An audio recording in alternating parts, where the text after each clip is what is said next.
Have you noticed what happens every time Samoa Joe is on TV recently? All of a sudden, professional wrestling feels a little less fake. Yeah, I know, wrestling isn't fake and we shouldn't use the word fake, but you're a wrestling fan, I'm a wrestling fan, you know what I'm talking about. Look at this stupid tangent you made me go on. You know, I don't mean it disparagingly, it's just a word we use, we understand. Anyway, let's move on. Coming back to where we're meant to be, for me, Samoa Joe right now is having the wrestling time of his life, especially since he came back from his most recent injury. And all he's really done is cut a bunch of amazing promos. So there's no two ways about it. Right now, right here, Samoa Joe is the current MVP for the WWE. Why?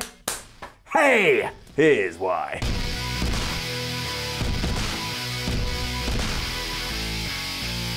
The best thing about Samoa Joe is that really he was never meant to make it to the WWE. If you did follow his work outside of the Fed, you knew his name because he was that damn good. Didn't matter if he was in Ring of Honor, any indie promotion, TNA. If he was associated with it, all of a sudden people flocked there because that's how good he was. However, he didn't really fit the WWE mold, so really, deep down, no one expected him to go there. You remember that time, and if you don't, it means you're really young. Let me catch you up to speed. Yes, at one point, if you weren't like 6'2" and built amazingly, WWE weren't that interested. This was even the case when he did get a chance in NXT, hence why when he was first brought in, he was allowed to keep his name and originally was told, hey, if you want to do some indie dates, you can do that too. He had been hired to bolster and not conquer. In hindsight, that's absolutely ridiculous. It's Samoa Joe. Who was ever going to outdo Samoa Joe? He ain't no gatekeeper. It all changed quite quickly, mostly because how good his t-shirt sales were. It made everybody backstage go, wait a minute, maybe we're onto something here, because surprisingly, they were onto something.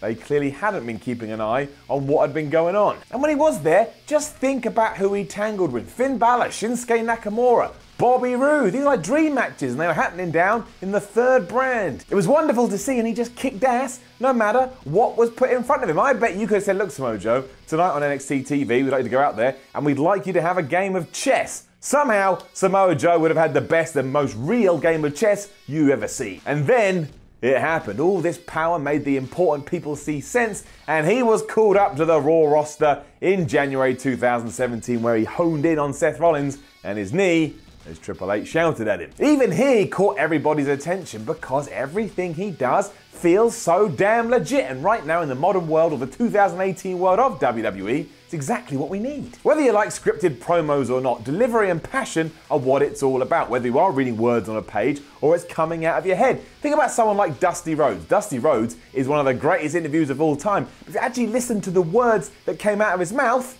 gibberish. But he's just so damn good at it. It hit home and you could feel what he was trying to get across, and that's why we still talk about him today. He knew what he was doing and he made sure he did it every single time a microphone was put in his face. He could have said the words to you, the tree is the man, and you go, the tree is the man doesn't make sense, but then you hear how he says it, you're like, oh, the tree is the man. Now this isn't me saying that Samoa Joe is the second coming of the American dream, but I am saying that recently, every single time Samoa Joe has been on my TV, my interest has all of a sudden peaked. Whether it's running down Roman Reigns, basically saying he's going to murder the entire SmackDown roster, or that he wants to go on a little journey where he collects a load of titles, I'm invested in what he does. Joe excites and Joe entertains me, and that's all wrestling is. I just want to be excited, I just want to be entertained. It's a TV program. That's what it's about. This is the case in the ring as well, where he just batters people. That match he had with Brock Lesnar last year in 2017 was awesome, and a large part of that was because Joe made you believe he was a challenger, or at least he could challenge the Beast. The fact he went in there and proved it visually and that he was Brock's equal helped him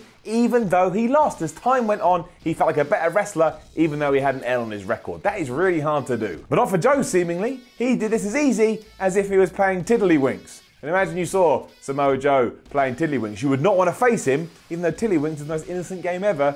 I'm sure a lot of people don't know what tiddlywinks is. Look it up. This is why he's WWE's MVP, and I think the company damn well knows it. At one point, he was supposed to go into a feud with Roman Reigns, I would guess, after Roman Reigns won the Universal title. He was going to be the first opponent in that run, and then somebody backstage went, no, wait, he's too good for that. We can't put him there. He's got to be right at the top, meaning right now the best place for him is SmackDown, where he's got room to breathe, and also where Roman Reigns and Braun Strowman are, because we know they're going to be treated well regardless. He's got to be somewhere he can keep rising and rising, and SmackDown is that place. And if he doesn't win the WWE title within the next 12 months, I will be flabbergasted. I'll never say that word, but literally, I will be flabbergasted gasted. And as I'm saying these words, a lot of this is going to depend on what happens at the next couple of WWE events, but even then, I think Joe's going to be alright regardless. Maybe he did kick ass at the greatest ever Royal Rumble. Maybe he did slay Roman Reigns at Backlash, but regardless, there's some magic in the air when it comes to Samoa Joe,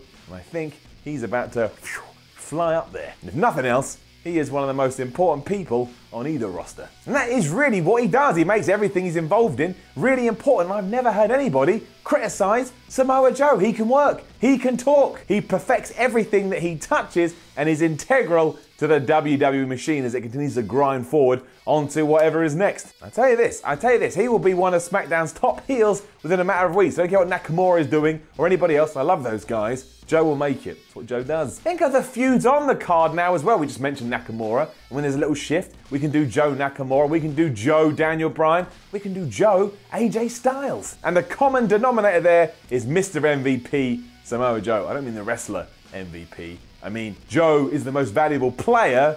That's what MVP stands for. And I love this too, because I've been watching the man ever since he was getting 5 stars when he was duking it out on TNA. And that feels like another lifetime ago. So Samoa Joe, right here, right now, yes, I've said it once, I'll say it twice, maybe I'll say it thrice.